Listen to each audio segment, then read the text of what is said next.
नमस्कार, आदाब। Crime petrol city crimes अध्याय के आज के एपिसोड में आप सबका स्वागत है। बड़ा शहर, वहां की चकाचौंध और सुख सुविधाओं से भरी जिंदगी, ये सब किसे अच्छा नहीं लगता। जितना बड़ा शहर उतनी बड़ी महत्वाकांक्षाएं।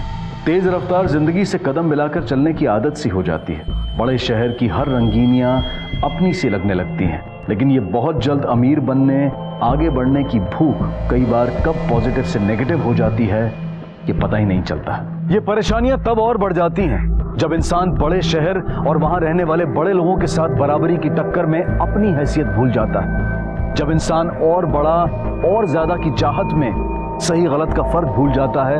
जब इंसान सिर्फ अपनी जरूरतें नहीं बल्कि अपनी सारी चाहतें पूरी करने लगता है। इंसान को तब इस बात का अंदाजा नहीं रहता है कि कब उसने अपनी चादर से कहीं ज्यादा पैर फैला लिए हैं, कब एक लग्जरियस और कंफर्टेबल लाइफ के नाम पर उसने अपराध का दामन थाम लिया है।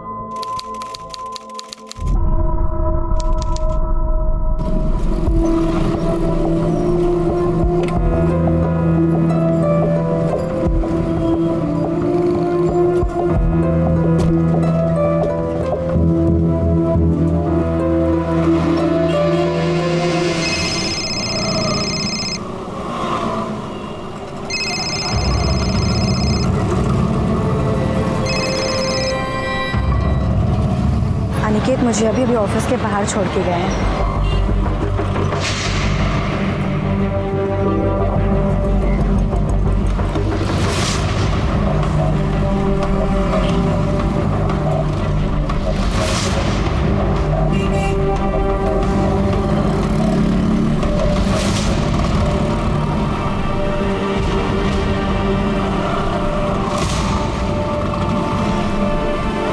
हेलो, पिछले 4 किलोमीटर से गाड़ी मुझे फॉलो कर रही है।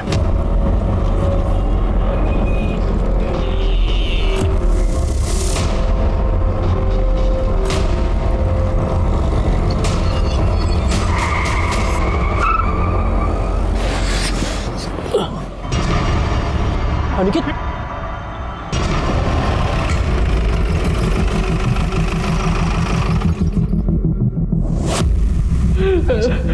This was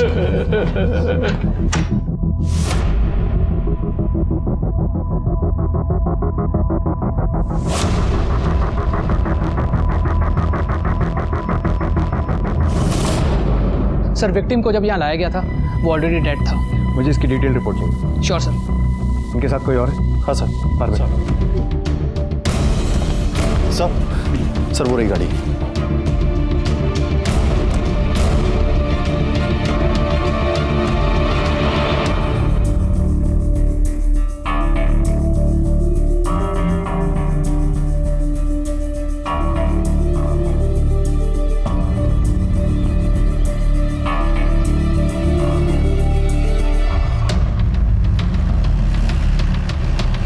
रोको,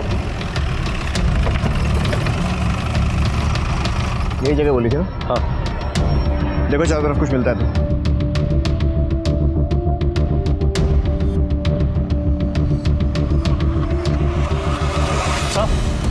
सर ये देखिए, बुलेट।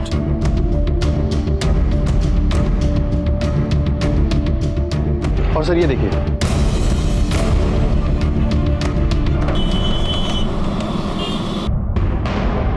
सर अनिकेत की एसयूवी जिस रास्ते से आई थी मैंने उस पूरे रास्ते की सीसीटीवी फुटेज मंगा ली है। गुड, ऐसा करो अनिकेत के दोस्त अपन को कल थाने बुलाओ।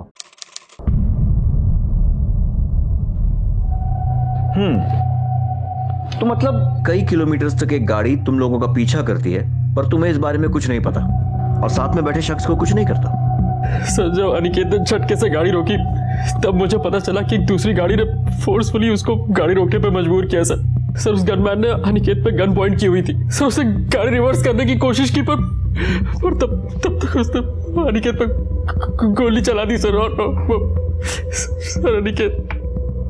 कमाल की बात है ना पंकज, हमने उस रूट का सीसीटीवी फुटेज चेक किया और उसमें क्लियर है कि वो कार बहुत देर से अनिकेत की एसयूवी का पीछा कर रही थी और जिस तरीके से अनिकेत ने अपना रास्ता बदला उससे ये साफ है कि अनिकेत को भी पता चल गया था कि कोई उसका पीछा कर रहा है और तुमने कुछ नहीं देखा। अनिकेत ने भी तुम्हें कुछ नहीं बताया। सर हो सकता है अनिकेत ने मुझसे कुछ कहा हो पर मैं ही नहीं सुन पाया। सर असल में मैं चलो ध्यान रखना अपना, ठीक है? आप भी ध्यान रखना। सर मैंने ईयरफोन्स लगाए हुए थे और सर अपने एक दोस्त से टेक्स्ट पे बात कर रहा था। सर हो सकता है अनिकेत ने मुझसे कुछ कहा पर मुझे पता ही नहीं चला। और सर मैंने हुडी भी पहनी हुई थी तो अनिकेत को भी पता नहीं चला होगा कि मैंने ईयरफोन्स लगाए हुए हैं। अच्छा, संगीत प्रेमी है, गुड। कौन सा गाना सुन रहे थे? सर मेरे फेवरेट सिंगर का लेटेस्ट एल्बम आया हुआ था सर, उसी का गाना सुन रहा था। मोबाइल है? सर क्या हुआ लेकिन? साउंड क्वालिटी चेक करनी है, ज्यादा कुछ नहीं। पता तो चले कि इतना क्या मजा आ रहा था गाना सुनने में कि आसपास ये सब घट गया और आप गाने में डूबे रहे। देखो देखो,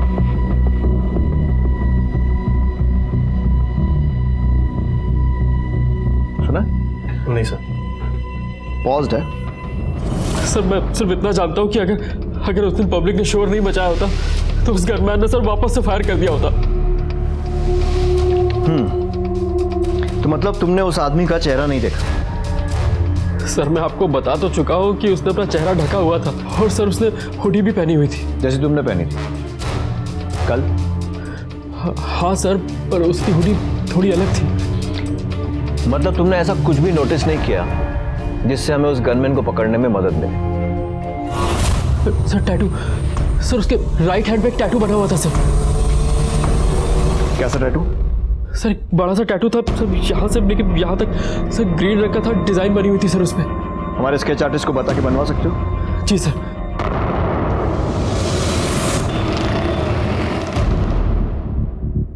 सर सपन ने कंफर्म किया है, गनमैन के हाथ में कुछ ऐसा ही टैटू बना हुआ था। और वो जो व्हाइट अकॉर्ड गाड़ी जिसका सीसीटीवी में रजिस्ट्रेशन नंबर मिला था, उसके मालिक से कुछ पता चला? नहीं सर, अभी तक तो कुछ पता नहीं चला है, लेकिन जल्दी हम उस तक पहुंच जाएंगे। अनिकेत की फैमिली हिस्ट्री? सर अनिकेत के फादर मेरठ के जाने माने और रईस प्रॉपर्टी डीलर हैं। और सर ये भी पता चला है कि अनिकेत के पेरेंट अनिकेत और अमृता की शादी से खुश नहीं थे। क्यों? उन दोनों की फैमिली बराबरी की नहीं थी? नहीं सर, ऐसा कुछ नहीं है। सर अमृता के फादर भी जाने माने कॉलेज के लेक्चरर हैं, पैसे वाले हैं, और सर उन्होंने तो काफ़ी किताबें भी लिखी हैं। जब दोनों फैमिलीज बराबर की थी तो फिर प्रॉब्लम क्या थी अमृता से? सर दरअसल अमृता का पहले किसी के साथ अफेयर था, तो अनिकेत के पेरेंट्स को लगता था कि शादी के बाद भी अमृता का अफेयर चालू है, इसीलिए। जेलस एक्स लवर का एंगल अब समझ में आ रही है ना story? Excuse me sir. Hello, क्या? ठीक है, हम अभी आ रहे हैं। सर अनिकेत की लाश को लेकर काफी बवाल हो रहा है। हम ले जाएंगे, छोड़िए इसे, मैंने कहा। चुप हो जाइए। मेरे बेटे की एक ही गलती थी कि इसने इस लड़के के साथ शादी की। अब मैं इसे हाथ भी लगाने नहीं दूंगी। ये क्या बकवास कर रही हैं आप? देखिए, अगर आपने अपना बेटा खोया है तो मेरी बेटी ने भी अपना पति खोया है। अनिकेत के ऊपर मेरी बेटी का भी उतना ही हक है, समझिए आप। छोड़िए मेरे को। क्या हो रहा है सब? आपको मेरे बेटे के मर्डर के लिए इन्वेस्टिगेशन करने की जरूरत नहीं है। मुझे मालूम है मेरे बेटे का मर्डर किसने किया है। गिरफ्तार कर लो इसे। इसी ने मेरे बेटे का मर्डर करवाया है, ये इस कमीने सपन के साथ मिलकर। नहीं सर, ये झूठ बोल रहे हैं। सच बात तो ये कि इन लोगों ने मुझे अपने घर की बहू माना ही नहीं। ये लोग मुझसे नफरत करते हैं क्योंकि इनके बेटे ने मुझसे शादी करी थी। अरे तुझ जैसी औरत के साथ नफरत नहीं करेंगे तो और क्या करेंगे? हमें सब पता है कि तूने कहाँ और किधर गुल खिलाए हैं। अपनी रंगरलियों के लिए तूने मेरे बेटे की जान ले ली है। देखिए, जुबान संभाल कर बात कीजिए संदीप। बस बहुत हुआ। पूरे हॉस्पिटल को मछली मार्केट बना के रखा हुआ है आप लोगों ने। जो मरा है वो आपका बेटा है, आपका दामाद, तुम्हारा पति। कम से कम उसकी तो इज्जत कर लो। अरे मैं कह रहा हूँ सर कि इसने ही मेरे बेटे को मारा है। इसका चक्कर चल रहा था। इन दोनों के अलावा किसी को नहीं पता था कि मेरा बेटा कहाँ जा रहा है। इन लोगों ने ही उन गुंडों को बताया होगा। देखिए मैं किसी और को एक्सपर्ट कमेंट देना है? गुड। तो पूरी इज्जत के साथ अनिकेत का क्रियाक्रम कीजिए और उसका कत्ल किसने किया है यह पता लगाने की जिम्मेदारी हम पर छोड़ दीजिए। बॉडी लेकर जाओ, जाइए आप लोग।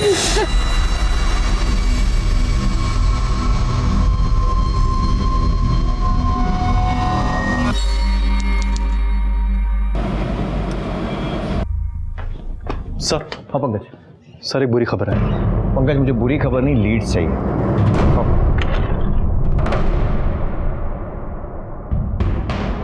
बोलो क्या बुरी खबर है? सर जो कार अनिकेत के एसयूवी का पीछा कर रही थी उसका रजिस्ट्रेशन नंबर UP 14XX4400 फर्जी है सर। इस नंबर की कोई भी एक और कार रजिस्टर्ड नहीं है सर। वाकई में बुरी खबर है। ऐसा करो, इस नंबर के आसपास के जितने नंबर्स हैं उनकी पूरी सीरीज चेक करो और देखो उनमें से कोई वाइट अकॉर्ड का नंबर है। अंधेरे में तीर चलाने जैसा है, पर क्या पता निशाने पर लग जाए। मैं पता करता हूँ सर। सर वो अमृता ठाकुर है। अब ठीक है। हम सॉरी जिस तरह से आपके सास ससुर ने आप पर इल्जाम लगाया कि आपने सपन के साथ मिलकर अनिकेत का कत्ल करवाया, बड़ी गलत बात है। क्योंकि असल में आपने सपन के साथ नहीं बल्कि अपने बॉयफ्रेंड के साथ मिलकर अनिकेत का कत्ल करवाया। क्या? ये क्या बकवास कर रहे हैं आप मेरे ऊपर ऐसे बेसलेस एलिगेशन कैसे लगा सकते हैं? बेसलेस छी, मतलब आपका कोई बॉयफ्रेंड नहीं है?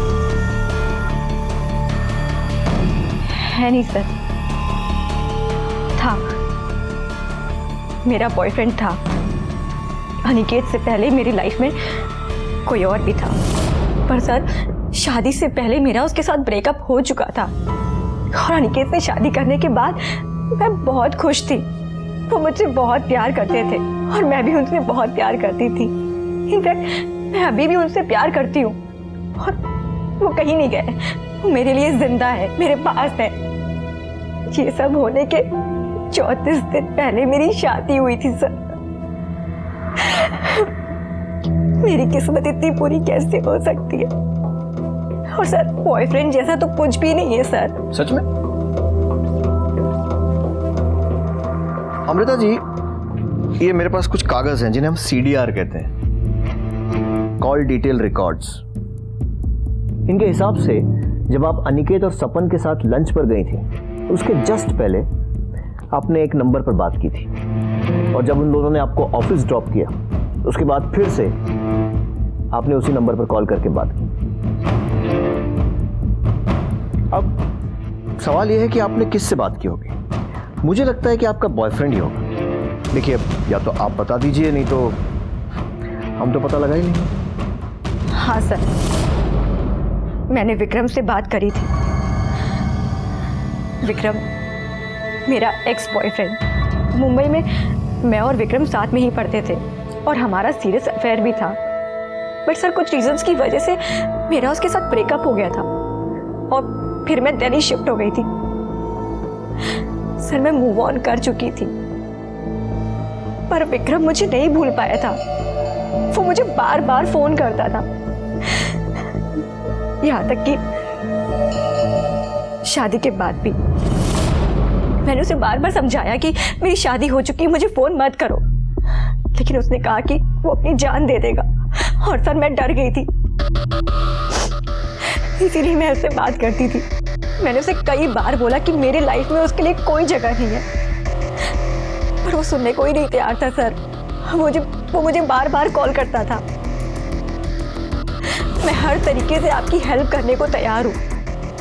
प्लीज मेरे पति के कातिल को ढूंढिए और उन्हें कड़ी से कड़ी सजा दीजिए सर। चलिए, किसी बात में तुम्हारे ख्यालात मिलते हैं। मैं भी आपके पति के कातिल को कड़ी से कड़ी सजा दिलवाना चाहता हूँ। अच्छा, ये विक्रम मुंबई में कहाँ रहता है? पता नहीं सर, मैं तो 2 साल पहले यहाँ पे शिफ्ट हो गई थी। वो कहाँ रहता है मुझे उसका कोई आइडिया नहीं है।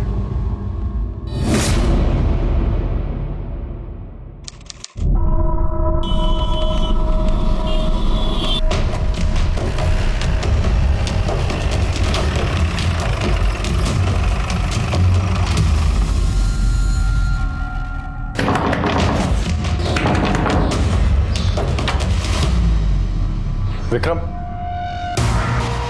जी।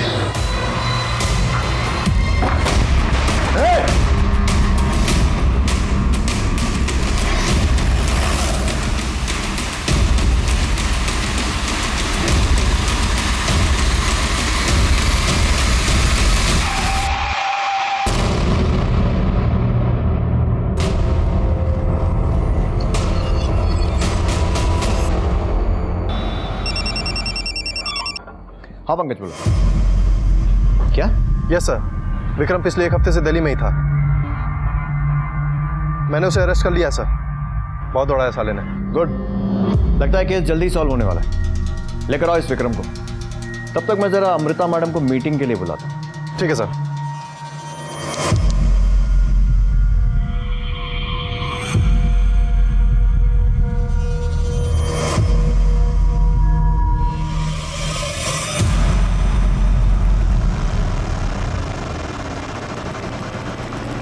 आइए।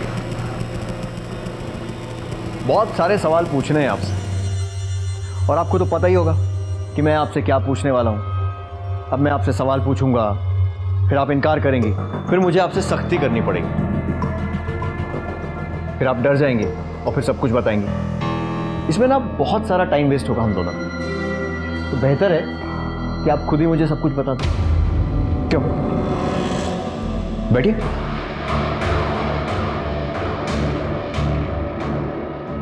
प्लीज। सर, मैं मानती हूँ कि मैंने आप लोग से छुपाया कि विक्रम यहाँ दिल्ली में था। एक्चुअली सर, विक्रम मुझसे मिलने के लिए बहुत डेस्परेट था। मैंने उसको बहुत बार समझाया, पर इसने मुझे धमकी दिया कि अगर मैं इससे नहीं मिलूंगी तो ये मेरे पति अनिकेत को सब कुछ बता देगा कि ये मुझसे आज भी प्यार करता है। सर, इसी रीजन की वजह से मैंने इसको हाँ बोल दिया, और अब लंच पर मिलने वाले थे, पर लास्ट मोमेंट पे अनिकेत का फोन आया और उन्होंने बोला कि वो मुझे और सपन को लंच पर लेके जाना चाहते हैं। सर, मैंने विक्रम को मना कर दिया और हम लंच पर चले गए। और लंच से लौटने वक्त उन्होंने मुझे ऑफिस के बाहर ड्रॉप कर दिया और फिर विक्रम ने मुझे कॉल किया।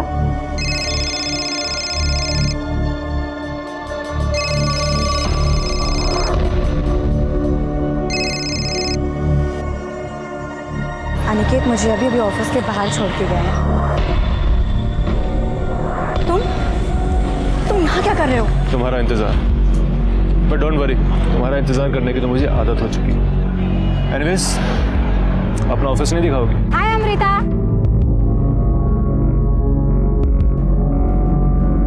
Meet my friend Vikram. Hi Vikram. Hi. Hi Vikram. Hello.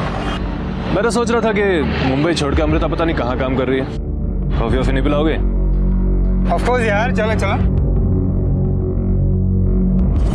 तो विक्रम तुम्हारे साथ ऑफिस में था? जी, विक्रम मेरे साथ ही था। जब मुझे फोन आया कि सब लोग अनिकेत को हॉस्पिटल लेकर जा रहे हैं, विक्रम ने मुझसे कहा कि वो भी हॉस्पिटल चलना चाहता है, पर मैंने उसको मना कर दिया सर, बिकॉज आप तो जानते हैं मेरे इन-लॉज वो मेरे पर कैसे कैसे एलिगेशंस लगाते हैं। इसी वजह से मैंने किसी को नहीं बताया कि विक्रम यहाँ दिल्ली में है। पर आई डोंट नो कि ये बात सपन को कैसे पता चल गई। मैंने उसको रिक्वेस्ट किया कि ये बात वो किसी को भी ना बताए। उस वक्त इतनी सारी चीज़ें थी हैंडल करने को, सब कुछ इतना कॉम्प्लिकेटेड होते जा रहा था और मैं नहीं चाहती थी कि कॉम्प्लिकेशन और बढ़ जाए। तो फिर तुम पुलिस को देखकर भागी क्यों थे? सर,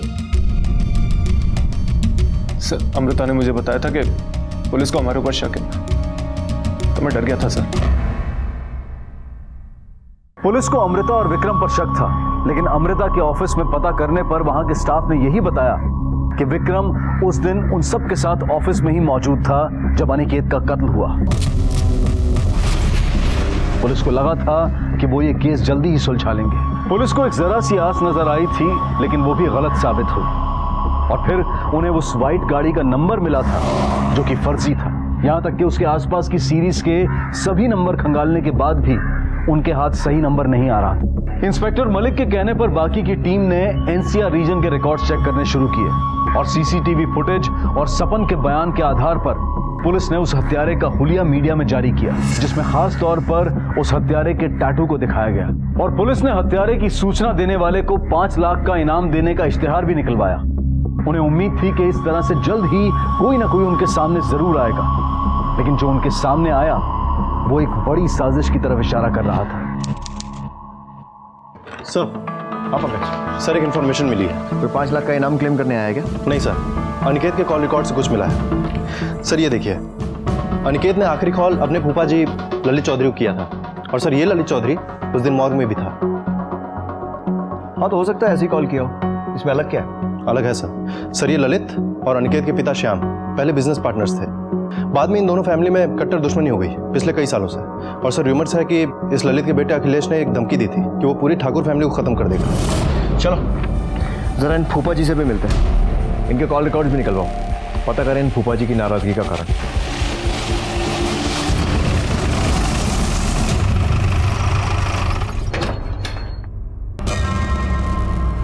अरे आप लोग यहाँ?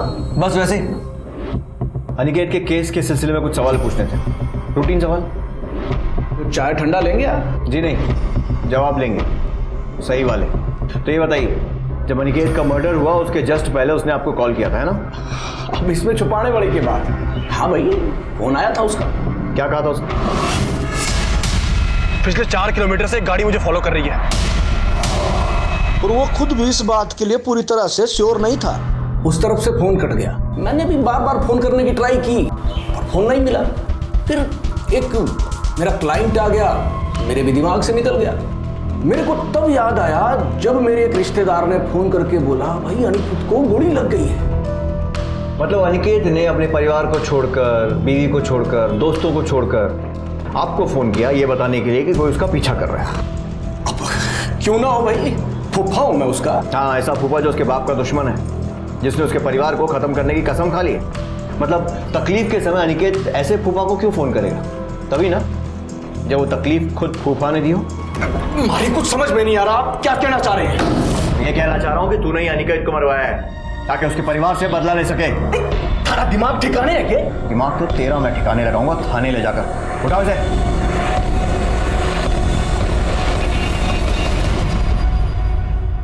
बहुत गलती कर रहे हैं।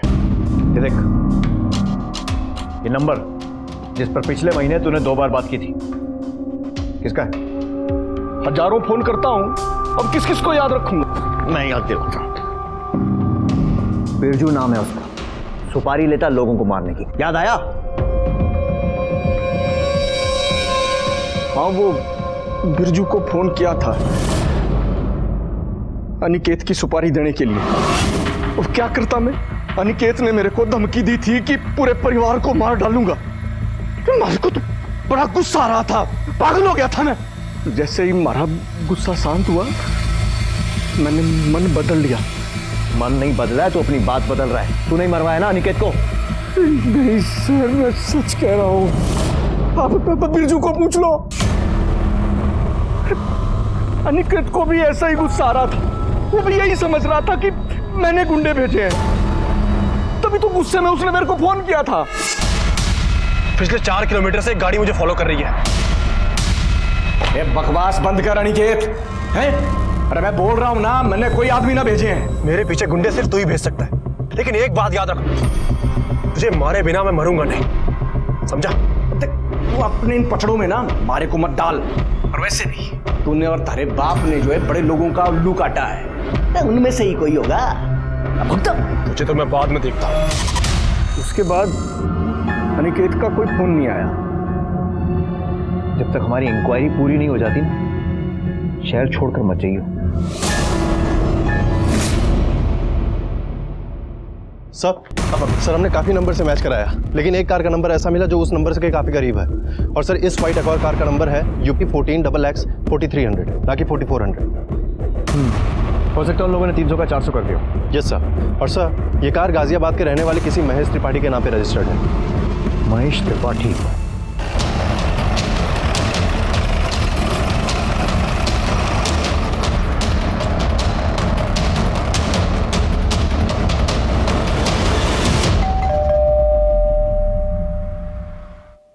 महेश त्रिपाठी?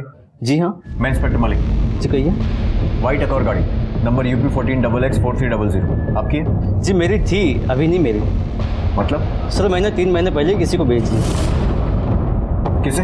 एक जवान सा लड़का था, शशि सिन्हा नाम था। शशि सिन्हा? उम्र क्या होगी इसकी? यही कोई 27-28 के आसपास होगी उम्र। गाड़ी के ट्रांसफर पेपर्स है आपके पास? हाँ है ना, अभी देता हूँ। एक और सस्पेक्ट ये लीजिए सर।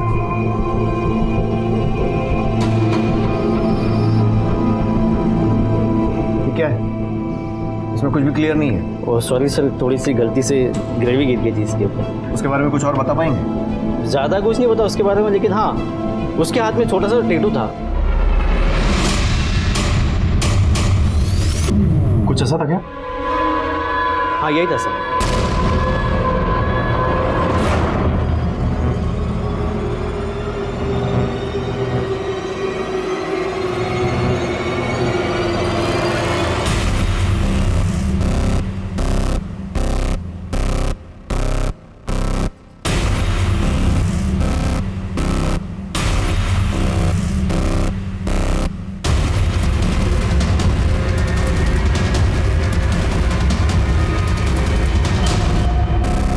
मैंने बोला था ना तेरे को। अरे हाँ यार, मुझे लगा था यहाँ कोई नहीं रहता है। 1 हफ्ते से है यहाँ, बाहर भी बहुत कम निकलता है।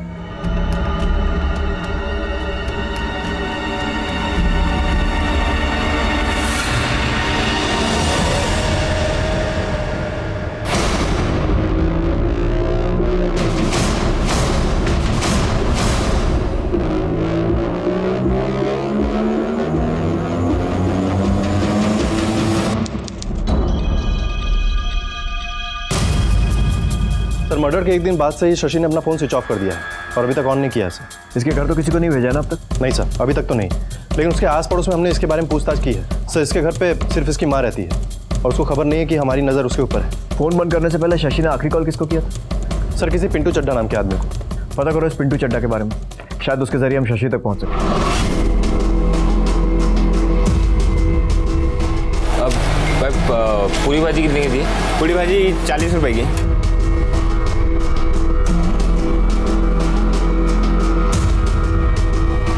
अब समोसे 10 रुपए का एक देना।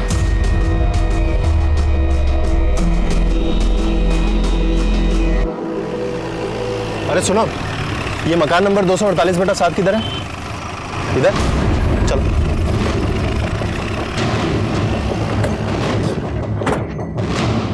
इस बार कोई गड़बड़ नहीं होनी चाहिए।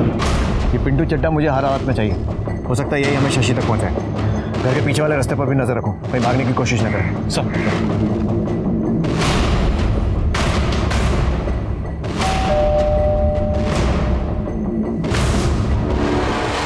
कौन चाहिए? आप पिंटू चड्ढा? हाँ हूँ। तो ये बता, शशि सिन्हा कहाँ है? सब मुझे माफ कर दो, मुझे नहीं मालूम। मैं पिंटू चड्ढा नहीं हूँ। झूठ बोलता है, लेके चल। इसने कुछ नहीं किया सर, मत मारिए मत मारिए। अरे आप लोग क्यों मार रहे हैं इसे? झूठ बोलेगा तो पिटेगा। बोल रहा है कि पिंटू नहीं हूँ। हाँ साहब, ये पिंटू नहीं है, ये तो नत्थू है। अरे यहाँ बेर और इमली का ठेला लगाता है और ये बीवी है उसकी। तो पिंटू चड्ढा कहाँ है? वो तो मर गया अभी कुछ ही दिन पहले। कोई बीमारी हुई थी उसे, कोई आगे पीछे था नहीं, तो हम लोगों ने पैसे इकट्ठे करके उसका क्रियाक्रम कर दिया था। साहब ये घर खाली पड़ा था तो मैं अपने परिवार के साथ आकर यहाँ रहने लगा।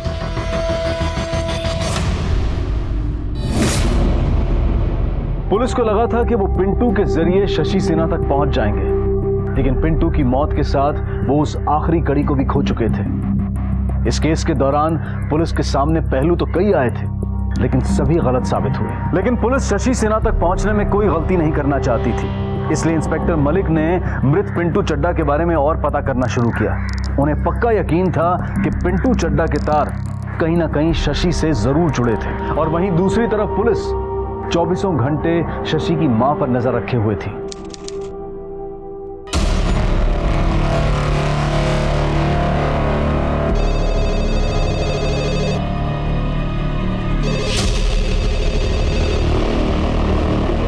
हेलो हेलो माँ, अब शशि बोल रहा हूँ। शशि बेटा, कहाँ हो तुम? कैसे हो? मैं ठीक नहीं हूँ माँ, मुझे कुछ पैसे की जरूरत है। घर आ जाओ बेटा। माँ अभी घर नहीं आ सकता मैं। क्यों? किससे डर रहे हो? वो गुंडा, वो अभी भी तुम्हारे पीछे पड़ा है ना? माँ ये सब मैं अभी बता नहीं सकता। आपने मेरे लिए कुछ 10-15 हज़ार का जुगाड़ करके रखा, ठीक है? अब मैं आपको फिर से फोन करता हूँ।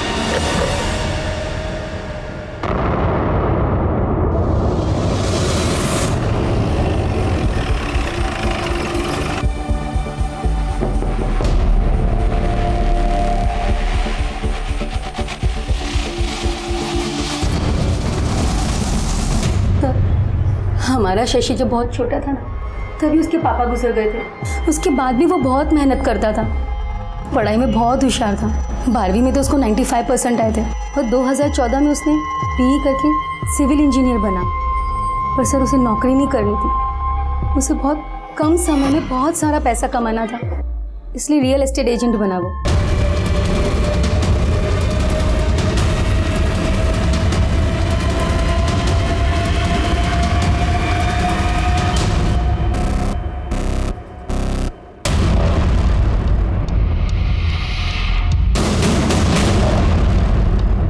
और फिर उसने ढेर सारे पैसे कमाना शुरू कर दिए।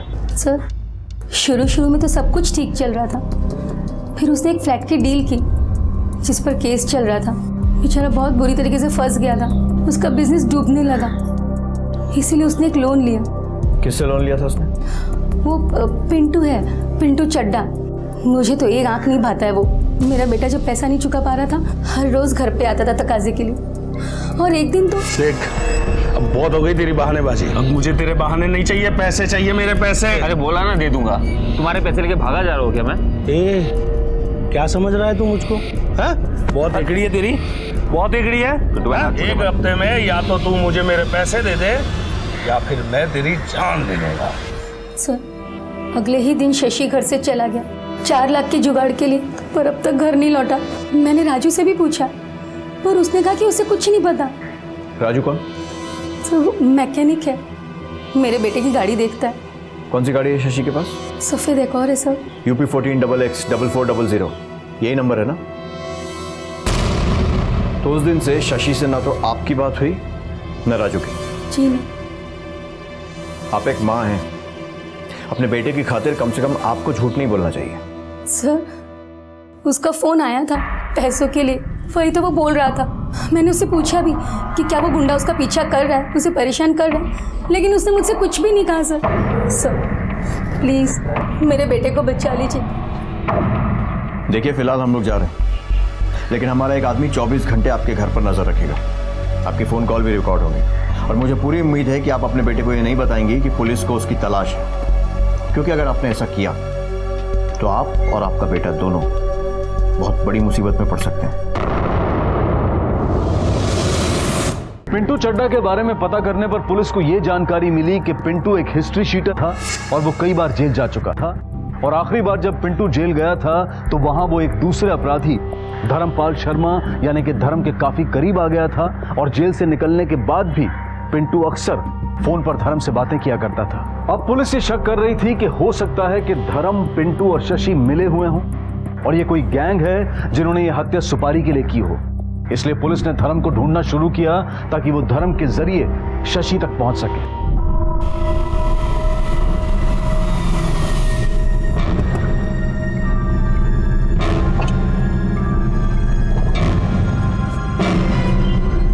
जाओ ऐश कर। क्या बात है धर्मपा जी, आप तो सच में धर्मात्मा बन गए। 100 का नोट दे दिए। अरे हम तो पैदाइशी धर्मात्मा है।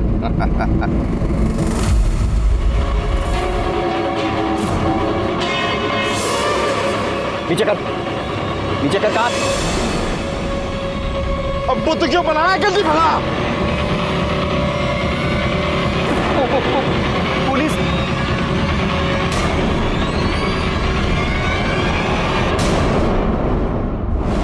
भाई लोग लाख बातें बना लें, ठुल्ला मामू बोल लें, पर पुलिस ना मुजरिमों तक पहुंच ही जाती है।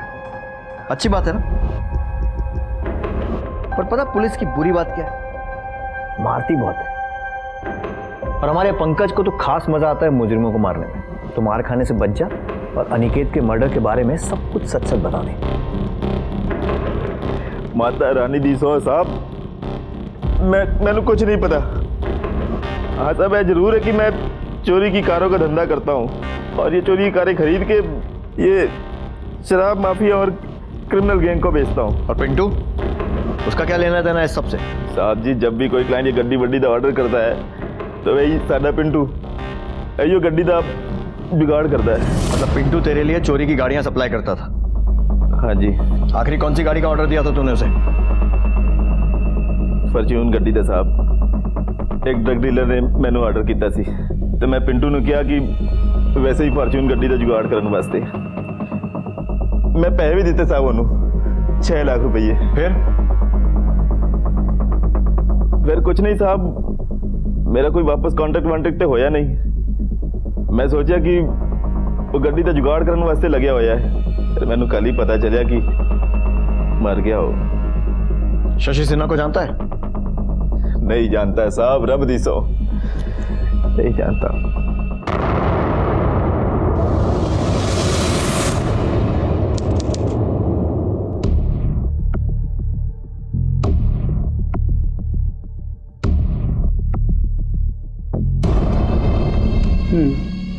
ठीक है, हम इसे निकाल सकते हैं। कितने लगेंगे? तकरीबन 2 लाख।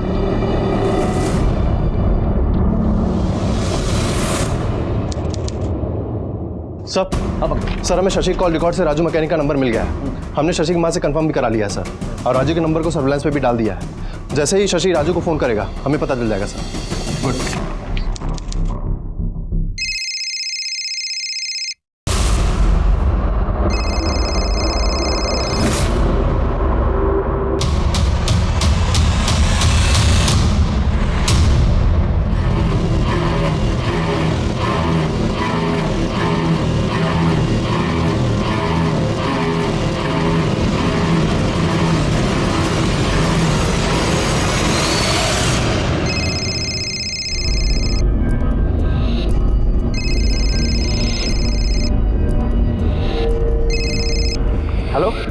हेलो राजू, शशि बोल रहा हूँ। शशि, अरे कैसा है तू? मैं ठीक हूँ, तू कैसा है? अरे मेरी छोड़, तू अपनी बताना, तू कैसा है? अरे राजू, बहुत बुरी तरह फंस गया हो यार। मुझे मेरी गाड़ी बेचनी है, 2 लाख से ऊपर कुछ भी चलेगा। अच्छा ठीक है, तू घबरा मत, तू ना गाड़ी लेके सीधा मेरे पास आ जा। हाँ ठीक है, चल बाय।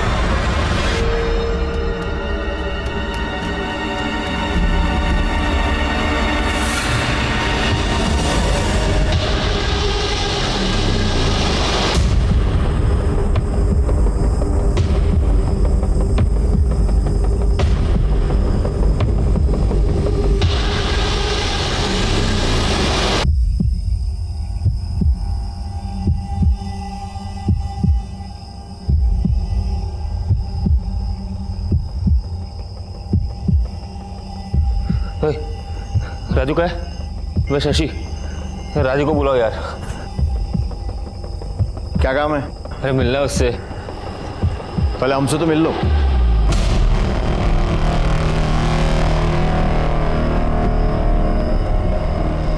लेके चलो इसे।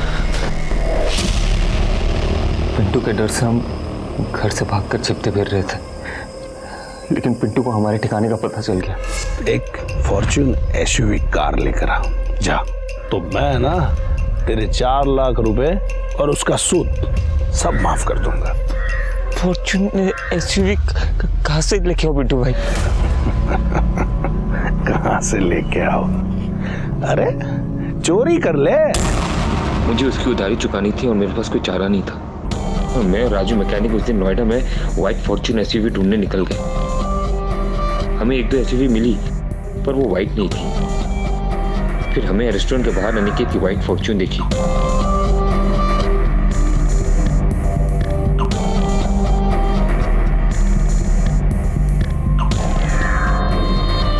ये देख, एकदम नया माल है। हाँ ये चलेगा यार।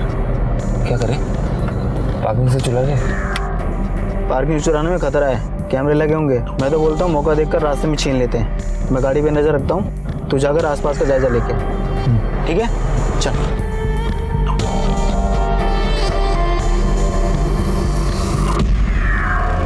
तो तू सही मौके की तलाश में बैठा था कि उसे मार कर एसयूवी चुरा ले। नहीं सर, हम उसे मारना नहीं चाहते थे सर। हम तो बस अपनी जान बचाने के लिए वो गाड़ी चुराना चाहते थे, ताकि हमारी लोन माफ हो जाए। हमारा बैड लक भी देखिए ना सर, हमें अब जाके पता चला कि पिंटू मर चुका है। यही बात हमें पहले पता चल चुका होता तो पिंटू का डर हमारे सर पे नहीं होता। लेकर जाने। पुलिस के हाथ अनिकेत का असली कातिल लग चुका था। शशि को अपने किए हुए अपराध की सजा जरूर मिलेगी, लेकिन कुछ सवाल ऐसे हैं जो शायद कभी खत्म नहीं होंगे। आखिर वो ऐसी कौन सी चीज है जिसे पाने के लिए इंसान ना सिर्फ अपने भविष्य को दांव पर लगा देता है, बल्कि किसी मासूम की जिंदगी से खेलने से भी बाज नहीं आता? क्यों एक सुनहरे सपने के लालच में जानबूझकर इंसान अपराध की अंधेरी सुरंग में खोता चला जाता है? ऐसी महत्वाकांक्षा का क्या फायदा कि इंसान अपराध के दलदल में धंसता चला जाए? शशि सिन्हा एक इंजीनियर था। वो अगर चाहता तो बिजनेस के फेलियर के बाद भी एक अच्छी नौकरी करके अपना जीवन ठीक तरह से बिता सकता था।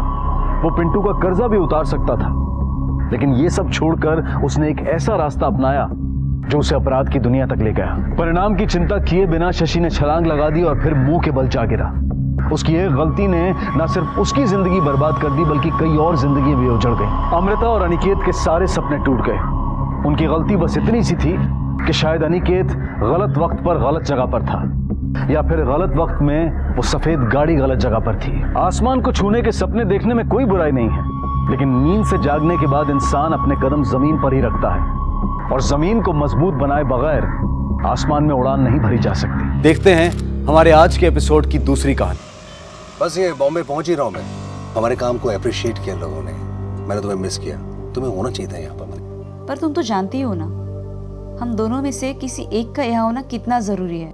आई नो ये बात भी ठीक है। मनीषा एक मिनट होल्ड करना, एक फोन आ रहा है। वीडियो कॉल इस वक्त।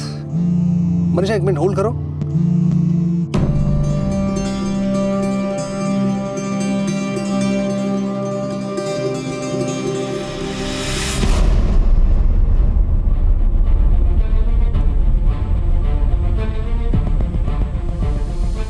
अरे ये क्या कर रही हो? नीचे उतरो। ये क्या कर रही हो तुम? मत करो, रुक जाओ, मत करो ऐसा, उतरो नीचे। ये क्या कर रही हो तुम? क्या हुआ देवेन?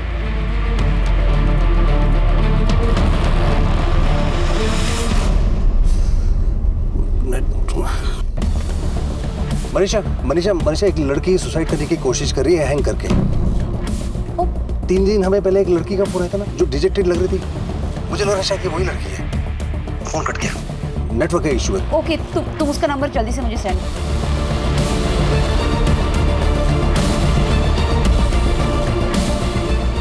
हाँ।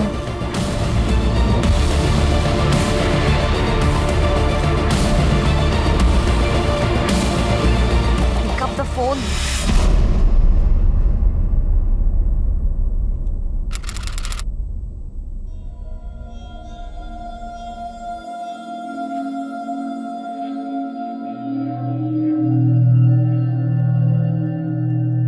खुश थी मैं लाइफ से, किसी और से, अपने आप से।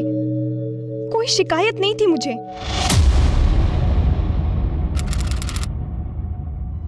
मुझे देख सभी सोच में पड़ जाते, ये लड़की इतनी खुश कैसे?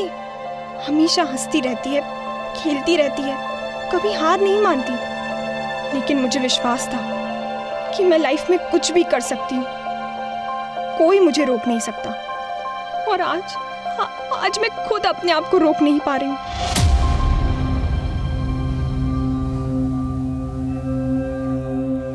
अरे वाह, कितनी अच्छी नाव बनाया अनिका। अनिका,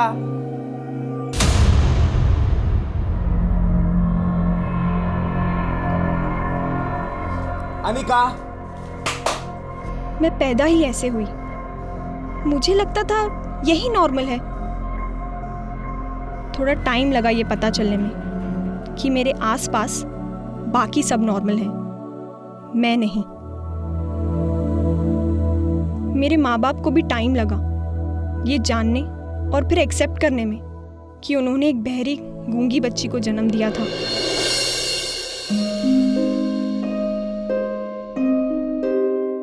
मेरी छोटी सी बहन है ना, तो मेरी गुड़िया। हम बहुत मजा करेंगे, बहुत खेलेंगे।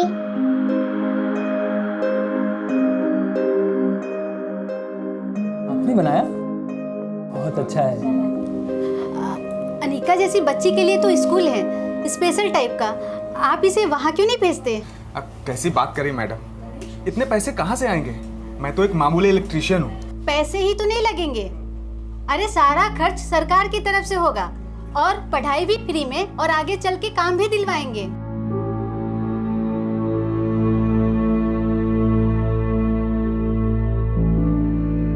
मैं भी स्कूल में जाने लगी। बहुत खुश थी मैं। सब अच्छा था, सभी अच्छे थे, इतना मजा आ रहा था।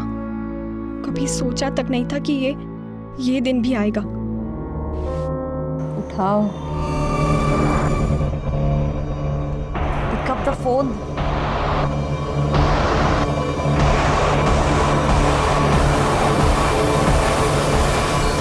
Thank God. तुमने फोन किया था मेरे हस्बैंड को। वो बात नहीं कर पाए क्योंकि वहां नेटवर्क नहीं था, इसलिए मैंने तुम्हें फोन किया। तुमने पहले भी फोन किया था ना, 3 दिन पहले।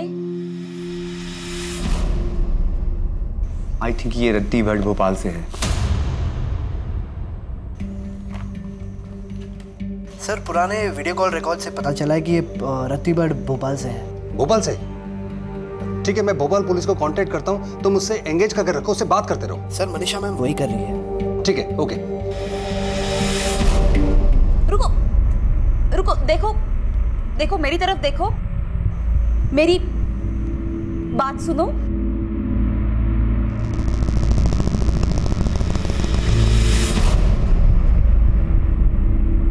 रुको, देखो मेरी तरफ देखो, तुमने यहाँ फोन करके एकदम सही किया। Very good. देखो, मुझे अपने बारे में बताओ, तुम कहाँ रहती हो, तुम्हारा घर कहाँ है, तुम्हारा नाम क्या है?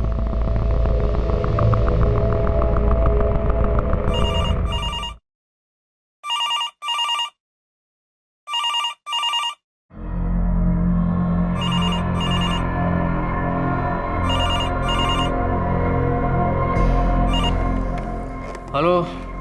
It's very urgent. एक लड़की रत्ती भट्ट में सुसाइड करने की कोशिश कर रही है। अभी तो बहुत लेट हो गया, आप कल फोन करिए। क्या मतलब कल बात कीजिएगा? एक लड़की की जान खतरे में है। हेलो। देश में ऐसी कई हेल्पलाइंस मौजूद हैं जो कठिन समय में हताश लोगों को आत्महत्या का रास्ता चुनने से रोकती है, जो ऐसे लोगों की सेवा करती है जो बोल और सुन नहीं सकते। विश्वास मूक बधिर हेल्पलाइन। पति पत्नी मनीषा और देवेंद्र गोयल इस हेल्पलाइन को चलाते हैं। अपने बधिर भाई को एक एक्सीडेंट में खो देने के बाद देवेंद्र ने अन्य मूक बधिर व्यक्तियों की सहायता करने की ठान ली। इस हेल्पलाइन का नंबर सभी मूक बधिर संस्थाओं में उपलब्ध है और इसी प्रकार अनिका को अपने स्कूल द्वारा यह नंबर प्राप्त हुआ। अनिका द्वारा ज्यादा जानकारी ना मिलने से मामला और पेचीदा हो गया था और एनजीओ कर्मियों का काम और मुश्किल। क्या देवेंद्र, मनीषा और उनकी ये हेल्पलाइन उसे रोककर उसकी जान बचाने में सफल हो पाएंगे? देखो तुमने यहाँ फोन किया, हमें तुम्हारे बारे में बताओ। तुम साइन लैंग्वेज जानती हो? I don't think so. Sign language जानती है, बेसिक जानती है बस। साइन लैंग्वेज जानती हो?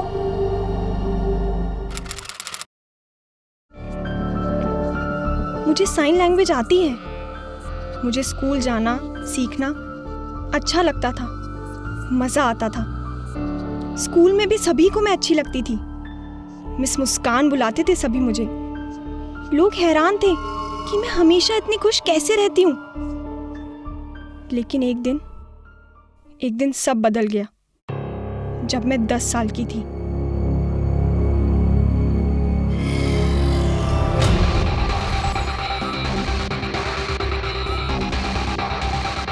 रुको अनिका, वेट। मेरी बात सुनो, मुझे बताओ तुम क्या सोच रही हो? बोलो अनिका।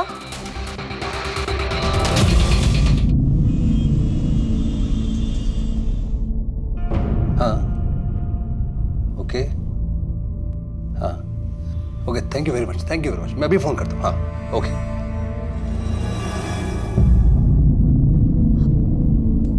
अनिका, देखो, मेरे 2 बच्चे हैं, दोनों बेटे। रुको, देखो, मेरी बात सुनो। एक बेटी चाहिए थी तुम्हारे जैसी, जिसके साथ मैं सब कुछ शेयर करूं, लेकिन सेकेंड टाइम भी बेटा ही हुआ।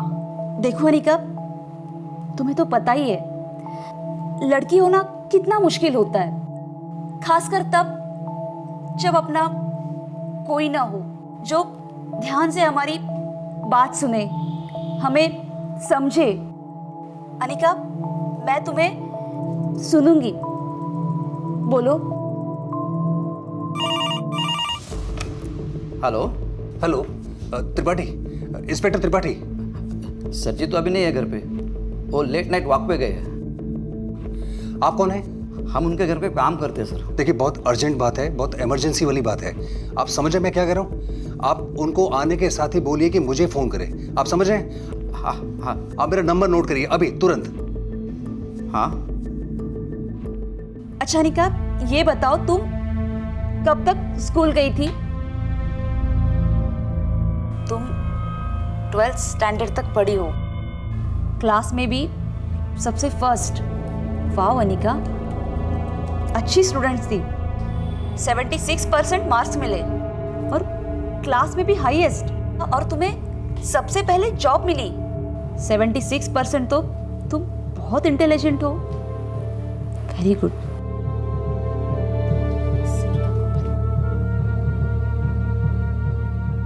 Hello sir. हेलो, आयशा, सब ठीक तो है?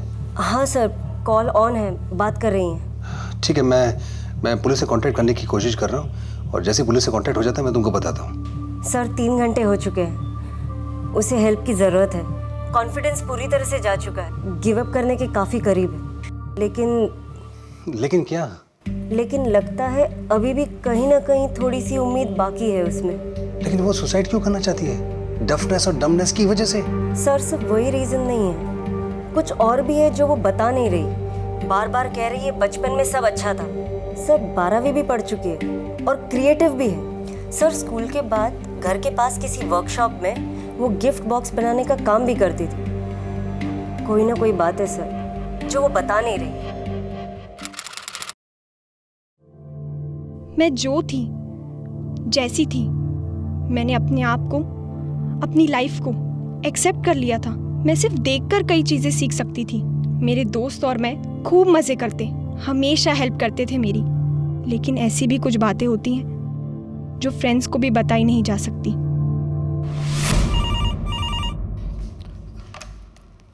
हेलो, तुम्हें समझ में नहीं आ रहा है? सीरियस बात है ये, किसी की जान खतरे में है। सर जी तो अभी सो गए, अभी उनको जगा नहीं सकते, डिस्टर्ब हो जाएंगे ना। तो तुमने उनको कुछ कहा ही नहीं?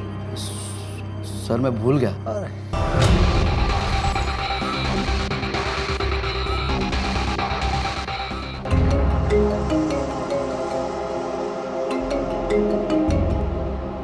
हाँ देवेंद्र, क्या हुआ? नंबर सही नहीं है क्या? हाँ नहीं, नंबर सही था लेकिन बात हो नहीं पाई ठीक से। अच्छा सुनना, मुझे तुझसे एक फेवर चाहिए। एक्चुअली क्या है कि मैं भोपाल में तेरे अलावा किसी को जानता नहीं हूँ, तो प्लीज़ प्लीज़।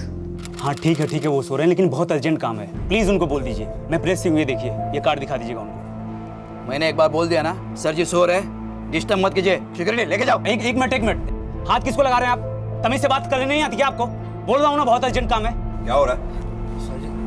क्या हो रहा है? सर मेरा नाम वेदांत चंदेल है, मैं प्रेस से हूँ। इतनी रात को? हाँ सर, इमरजेंसी है। एक डेफ एंड डम लड़की खुदकुशी करने वाली है। एग्जैक्ट लोकेशन का तो पता नहीं है सर, लेकिन हमारे ही एरिया में है। उसे बचाने के लिए आपकी हेल्प की ज़रूरत है सर। और वो सुसाइड हेल्पलाइन वाले उस लड़की के कांटेक्ट में, और पिछले 2 घंटे से आपको कांटेक्ट करने की कोशिश कर रहे थे सर, लेकिन कांटेक्ट नहीं हो पा रहा था, इसके लिए मैं आया हूँ। 2 घंटे से? हाँ सर। क्यों शंकरी, 2 घंटे से चल रहा है ये सब? तुम्हारी अकल क्या घास चढ़ने गई है? आप रुकिए, मैं 5 मिनट में आता हूँ। ड्यूटी है तुम्हारी, और ये लेट का मतलब क्या? और इमरजेंसी टाइम बता के आएगी तुम्हारे लिए? तुम्हें पता है उस लड़की की जान बचाने के लिए हमारे लिए एक सेकंड कितना कीमती है? नॉनसेंस। चलो ले लो।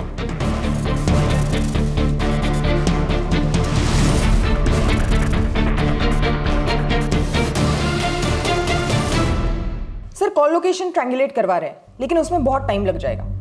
हमने साइबर एक्सपर्ट को भी बुलाया। अगर किसी तरह हमें ये पता चल जाए कि वो लड़की कौन से नेटवर्क से कनेक्टेड है, तो उसका लोकेशन वहां से भी ट्रैक कर सकते हैं। We trying both ways sir. Good, let's be ready. Information कहीं से भी आ सकती है। वैसे भी अभी हमारे पास इस लड़की के नाम के सिवा और कुछ भी नहीं है। मैं देवेंद्र के टच में हूँ, तुम हेल्पलाइन के टच में रहो। जैसे उस लड़की से जुड़ी कोई भी खबर, जैसे उसका नेम, एड्रेस, कुछ भी पता चले, मुझे इन्फॉर्म करो। सर।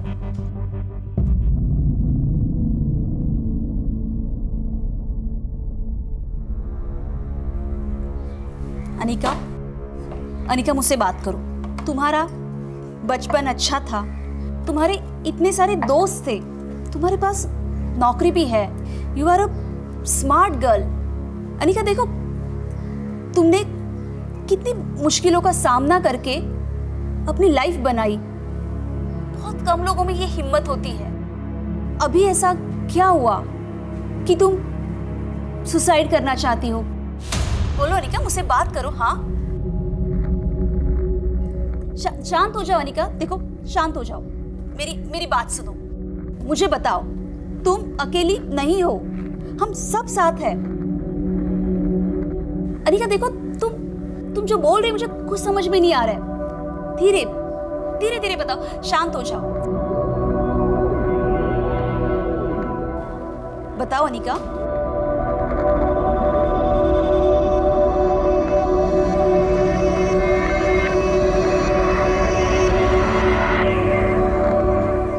साल की होने के बाद। Sir, cyber expert Pranesh. Hello, कर पाओगे ये सब? जी सर, हो जाएगा। हमारे पास इंफॉर्मेशन ना के बराबर है। नो प्रॉब्लम सर, मैं आईपी एड्रेस ट्रैक करके लोकेशन ढूंढने की कोशिश करता हूँ। That's good. देखो अनिका, तुम 10 साल की थी तब क्या चेंज हुआ था?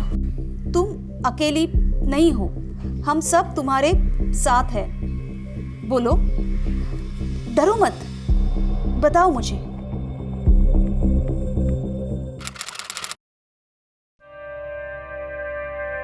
पूरा खाना खत्म करना दोनों, ठीक है? मम्मा। रुक जा बेटा, मैं मोमबत्ती जलाती हूँ। ये बिजली भी ना दोपहर में गई थी। क्या हुआ? मुझे कुछ दिख नहीं रहा। हाँ बस बेटा, मोमबत्ती जला रही हूँ। अरे क्या हुआ अनिका, तुमने क्या किया? क्यों छेड़ रहे हो बेचारे को? बस ये देखो, आ गई मोमबत्ती। अब खाओ, अभी दिख रहा है? जल्दी खत्म करो।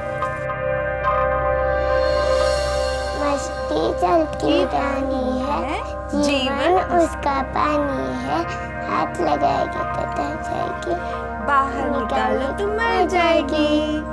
चलो, अभी बहुत रात हो गई है, दोनों सो जाओ, ठीक है? मम्मा नींद आई। हाँ चलो चलो, सुबह स्कूल भी है ना, तो सो जाओ, चलो।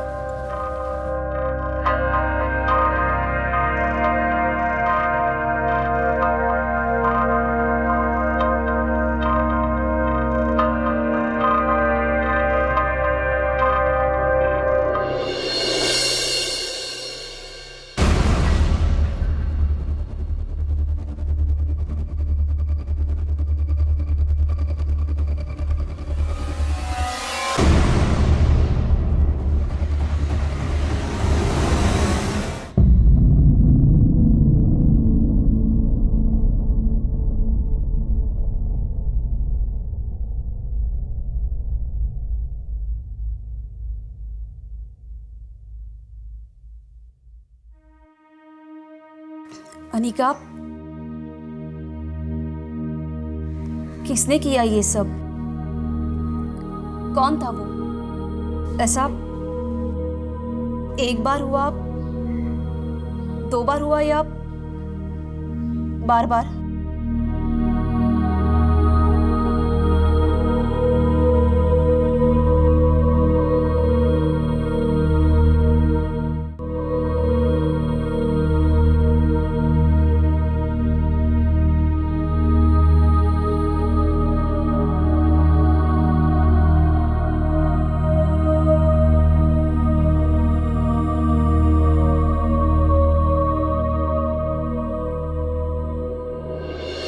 बात प्रोसेस की नहीं, प्रायोरिटी की है। लाइफ एंड डेथ का सवाल है, वो जो भी हो, जल्दी करिए प्लीज। बेटा नीलिमा, ये हेल्पलाइन वालों ने अनिका की फोटोग्राफ्स भेजी है, आप दोनों को मैं सेंड कर रहा हूँ। प्रणेश, इस फोटो से देखो अनिका के सोशल मीडिया पे कुछ मिलता है क्या? नीलिमा, अनिका की फोटोग्राफ आसपास के एनजीओ और ऐसे स्पेशल स्कूल जो डेफ एंड डम से कनेक्टेड हैं, उनके पास भेजो, शायद कोई इन्फॉर्मेशन मिले। वो ट्रायंगुलेशन रिकॉर्ड का क्या हुआ? सर चल रहा है, लेकिन टाइम लगेगा, फिर भी हाई प्रायोरिटी पर फॉलो अप कर रहे हैं। वो मिस्टर देवेंद्र को कॉल लगाना जरा। Hello mister Devendra, mister Devendra, हाँ ऐसा है, हमें लोकेशन ट्रेस करने में थोड़ा टाइम लगेगा। आपसे एक रिक्वेस्ट है, अपने लोगों से कहिए कि अनिका से बातचीत करते रहें, उसे डायलॉग्स में एंगेज रखें। सर हमारी कोशिश जारी है। और एक बात, बातों बातों के दौरान अगर आपको लोकेशन से जुड़ी कोई भी चीज़ ऐसी दिखाई देती है या सुनाई देती है तो प्लीज़ हमें इन्फॉर्म कीजिएगा। Thank you. बताओ, तुम्हारे साथ ये सब एक बार हुआ? कुछ दिनों तक चला, फिर कुछ हफ्ते?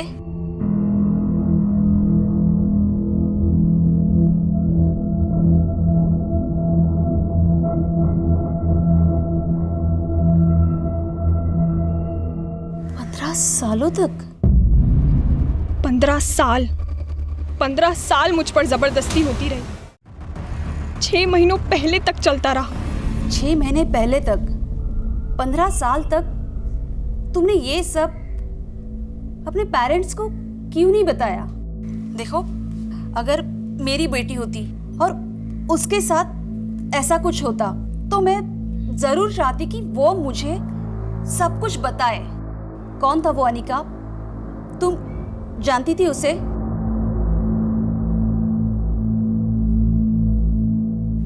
बोलो अनिका, हम तुम्हारी हेल्प करेंगे।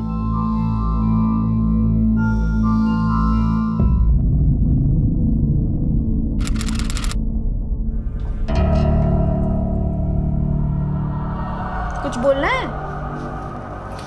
बोल। क्या बोल रही है? मुझे कुछ समझ में नहीं आ रहा है। माँ को समझ ही नहीं आया जो मैं उसे बताने की कोशिश कर रही थी। मुझे खुद उस उम्र में कुछ समझ नहीं आ रहा था। अरे खाना लगाओ। हाँ, तुझसे मैं बात करती हूँ, ठीक है? पापा खाना मांग रहे हैं। मैं माँ को कैसे समझाती, क्या समझाती? चाहते हुए भी मैं किसी को नहीं बता पाई और इसीलिए उनकी हिम्मत बढ़ती गई। पहले तो सिर्फ अपने हाथों से मुझे छूता था। अरे क्या हुआ? रो क्यों रही है? किसी ने कुछ बोला? हाँ, बता ना क्या हुआ, बोल। आखिर इतने सालों बाद माँ को मेरी बात समझ आई, लेकिन समझना नहीं। क्या बोल रही है? किससे कुछ कहना नहीं। माँ ने उल्टा मुझे ही दोष दिया। कहा मैं कहानियां बना रही थी, मारा मुझे, अपने आप से दूर कर दिया। आखिर मैं अकेली पड़ गई। लेकिन क्यों अनिका? क्यों तुम्हारी माँ ने तुम पे विश्वास नहीं किया? क्या वो जानना नहीं चाहती थी कि तुम्हारे साथ ये सब किसने किया?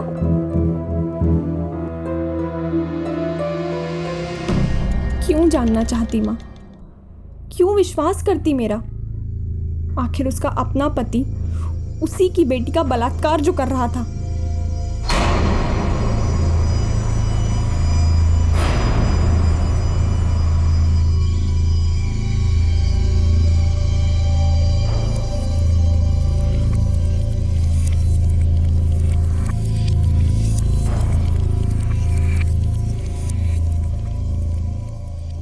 सॉरी अनिका, तुम्हारे साथ जो हुआ वो किसी और के साथ ना हो। तुमने वाकई अपनी लाइफ में बहुत सफ़र किया है, लेकिन अनिका 6 महीने पहले सभी बंद हो गया था, तब तुमने सुसाइड नहीं किया, उसके पहले भी नहीं किया।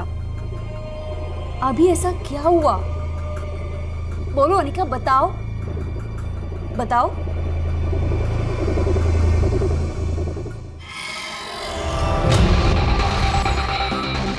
अनिका रुको, स्टॉप, मेरी बात समझो। स्टॉप इट अनिका, मेरी बात सुनो। रिलैक्स अनिका। देखो अनिका रुको।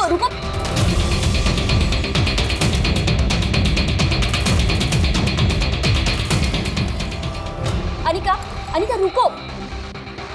Anika stop it.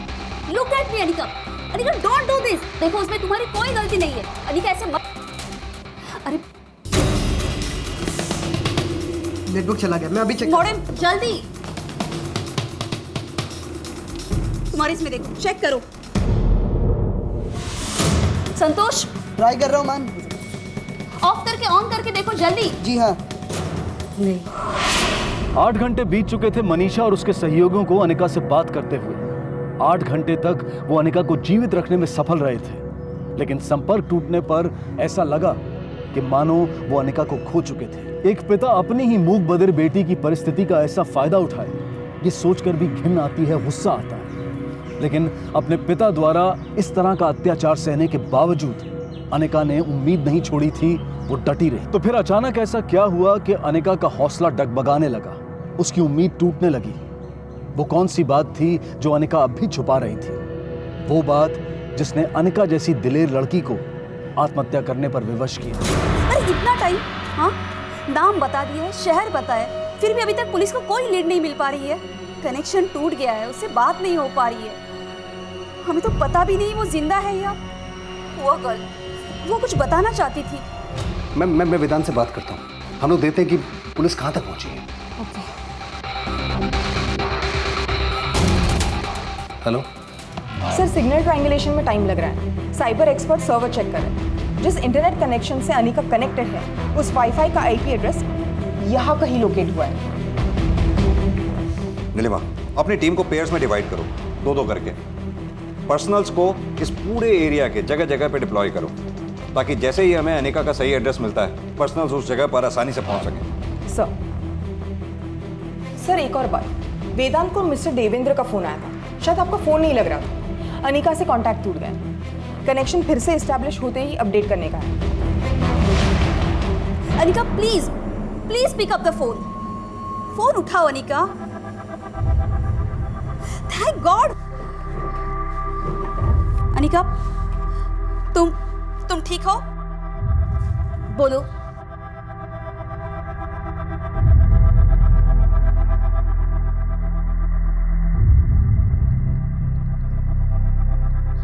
बोलो अनिका, तुम क्या बताना चाहती हो? पापा ने तुम्हारे साथ जो किया उससे तुम टूट गई थी, पर तुमने हार नहीं मानी। ये सब कुछ होने के बाद भी तुम जीना चाहती थी, अपने लिए, अपनी बहन के लिए।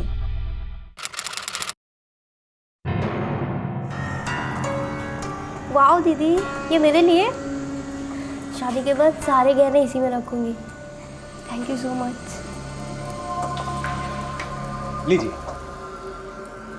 संस्कार होना बहुत जरूरी है। बिल्कुल सही कहा आपने। लेकिन आजकल की लड़कियों में कहाँ संस्कार?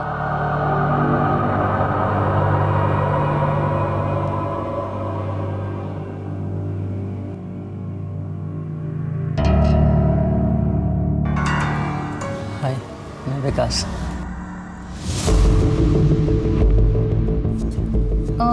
ये कौन है? हाँ, ये मेरी बड़ी बेटी है, अनिका। ओह, सुंदर है। हाँ, मायके आई है माँ बाप के पास? नहीं, अभी इसकी शादी नहीं हुई है। अभी शादी नहीं हुई?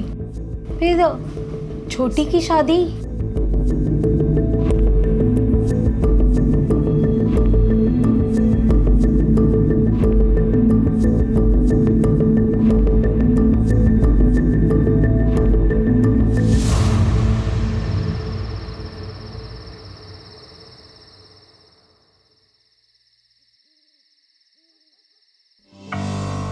हमें अन्नी की शादी करवा देनी चाहिए, नहीं तो फिर माला की शादी में दिक्कत आएगी। कौन करेगा इससे शादी? अब मान लो शादी हो भी गई तो बोझ बन के रहेगी। छोड़ो शादी वादी इसकी। हमने अभी तक कोशिश ही कहाँ की है? इसके रिश्ते के लिए कहाँ ढूंढा है रिश्ता हमने?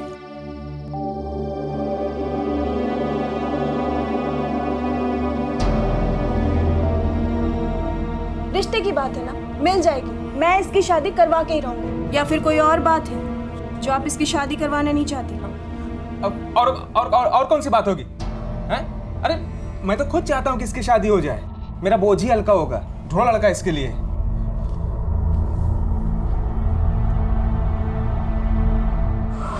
वो तो कह रही है कि सुसाइड की वजह रेप नहीं है, वरना पहले ही कर देती। तो वो क्या बात हो सकती है जिससे तंग आकर अब जाके सुसाइड अटेम्प्ट कर रही है? जॉब भी तो वो कर ही रही है। जॉब से जुड़ी भी कोई प्रॉब्लम नहीं हो सकी। शादी? कहीं ऐसा तो नहीं रिश्ते ना मिलने की वजह से मायूस होकर अकेला महसूस करती होगी शायद।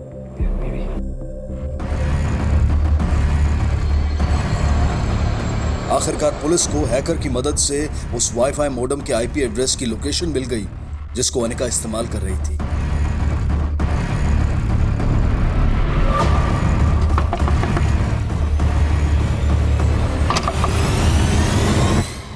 चेक करो सब। अरे आप लोग कर क्या रहे हैं? अचानक से कहाँ घुसे चले आ रहे हैं? यहाँ कोई लड़की सुसाइड कर रही है। लड़की सुसाइड? आप ये किस तरह की बात कर रही हैं? मैं यहाँ अकेला रहता हूँ मैम, और यहाँ कोई लड़की सुसाइड नहीं करी है मैम। यहाँ कोई नहीं मिला। जिस लड़की को हम ढूंढ रहे हैं वो तुम्हारे इस वाईफाई से कनेक्टेड है। कैसे? मैम मेरा वाईफाई ओपन है, तो मैंने कोई पासवर्ड वगैरह नहीं लगा रखा है।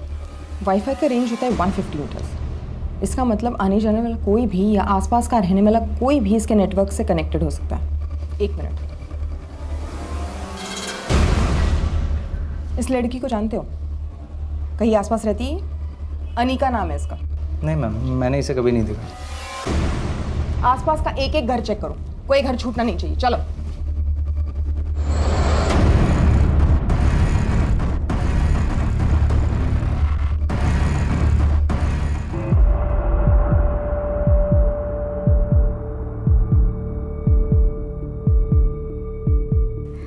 देखो इधर, अनिका, तुम्हारी शादी ना होने की वजह से तुम हताश हो। तुम्हारे बहन की शादी हो गई, तुम्हारे बहन की शादी में वो मेहंदी लगवाई तुमने।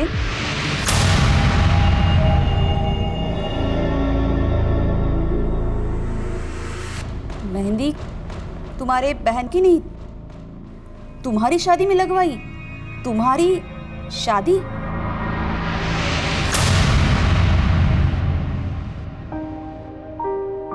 माँ ने मेरे स्कूल से ही मेरे लिए रिश्ता ढूंढने की कोशिश की, कोई मेरी ही तरह जो मुझे समझ सके, मुझे अपना सके, मुझे प्यार दे सके। बहुत खुश थी मैं। इस नरक से बाहर निकलने का रास्ता मिल गया था मुझे।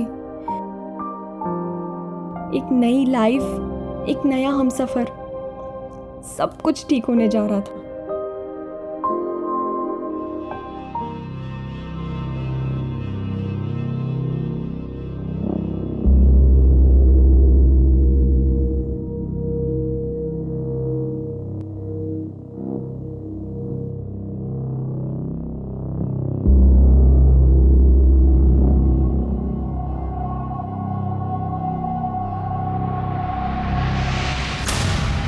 कब शादी हुई थी तुम्हारी?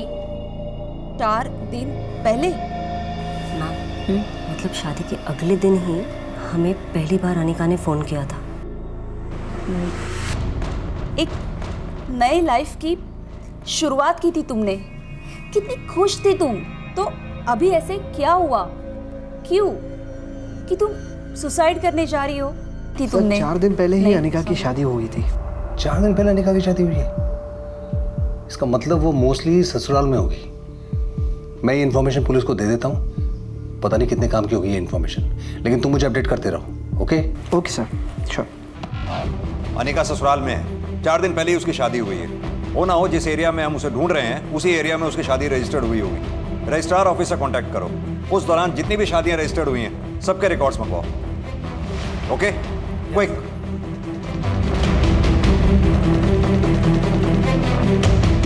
हाँ नीलिमा, तुम उसे ढूंढते रहो।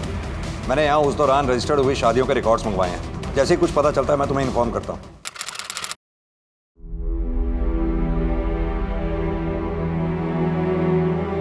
किसी और का मुझे छूना सहन नहीं होता था मुझसे।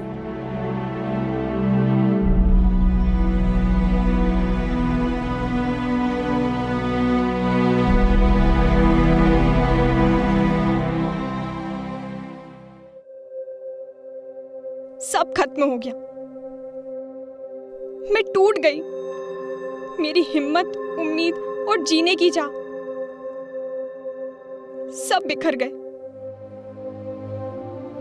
उस एक पल में मैं समझ गई कि मेरा आने वाला कल ठीक मेरे बीते हुए कल जैसा ही होने वाला था। क्यों? क्यों मेरे साथ बार बार यही हो रहा है? शायद मेरी ही गलती है, मुझ में ही कोई कमी है। अनिका, अनिका देखो, तुम में कोई कमी नहीं, इसमें तुम्हारी कोई गलती नहीं है अनिका। You understand? देखो, गलत तो ये है कि हर बार ऐसा कुछ होने पर ज्यादातर लड़कियां खुद को कोसती है, खुद को दोष देती है। ऐसा क्यों अनिका? बोलो।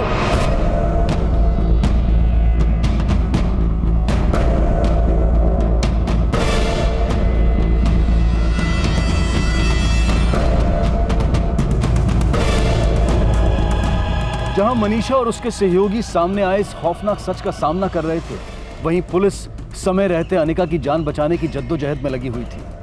वक्त के खिलाफ छिड़ी इस जंग में आखिरकार किसकी जीत होने वाली थी? जिंदगी की या फिर मौत की?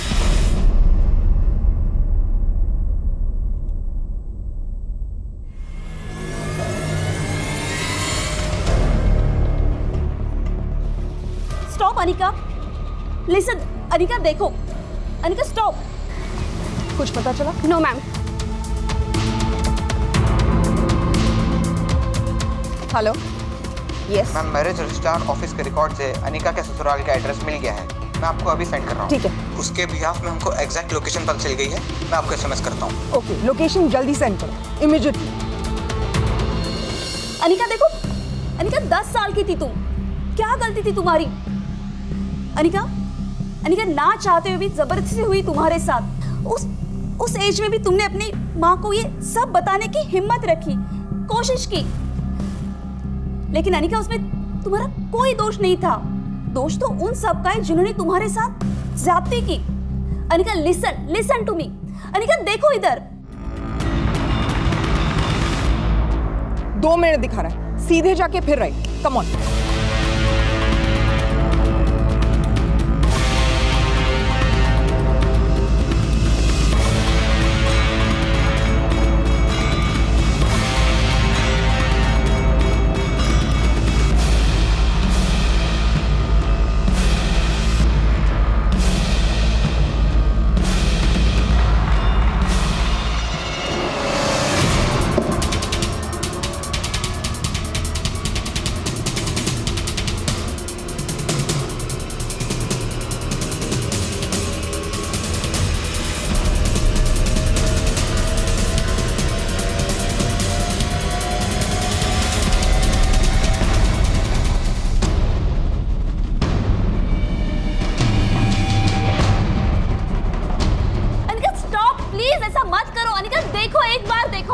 Please listen to me. Anika एक बार मेरी तरफ देखो। Anika don't do this. Anika ऐसे मत करो। अनिका एक बार देखो, मेरी बात सुनो। अनिका ऐसा मत करो प्लीज। अनिका स्टॉप।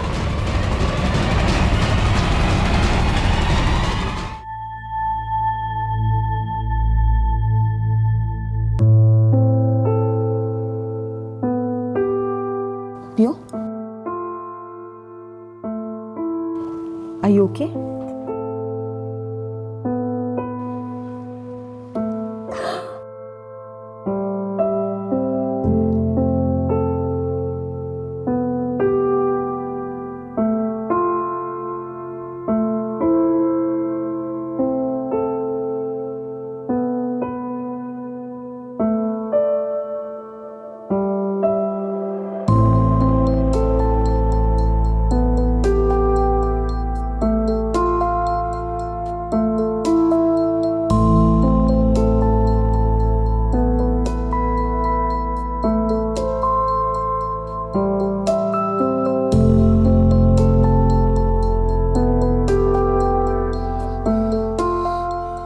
मनीषा, मनीषा सब ठीक तो है? क्या हुआ? Devin, we saved her. Police time पे पहुंच गई वहां। Yes, Devin, we saved her.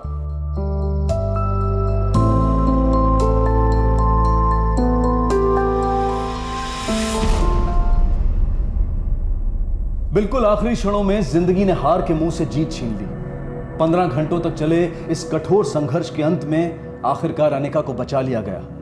दाद देनी होगी उस दृढ़ता, उस सतर्कता की जो देवेन, मनीषा और उनके सहयोगियों ने दर्शाई। साथ ही मुस्तैदी से काम करने वाले पुलिस कर्मियों को भी सफलता का श्रेय जाता है। अनिका द्वारा दिए गए बयान के आधार पर उसके पिता और पति दोनों को गिरफ्तार कर लिया गया। क्या हुआ? अरे छोड़िए। अरे देखो मुझे लेके कहाँ जा रहे हैं? सब बताइए तो मैंने क्या किया? अरे ऐसे कैसे लेके जा रहे हैं? कुछ नहीं किया इन्होंने।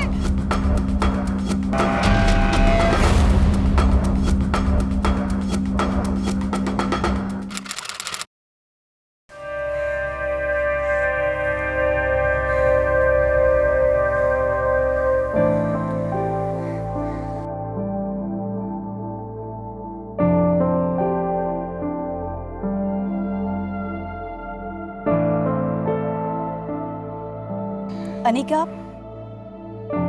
खुश हो ना? चलो दिखाओ क्या है? क्या क्या सुंदर है तुम्हारे पास।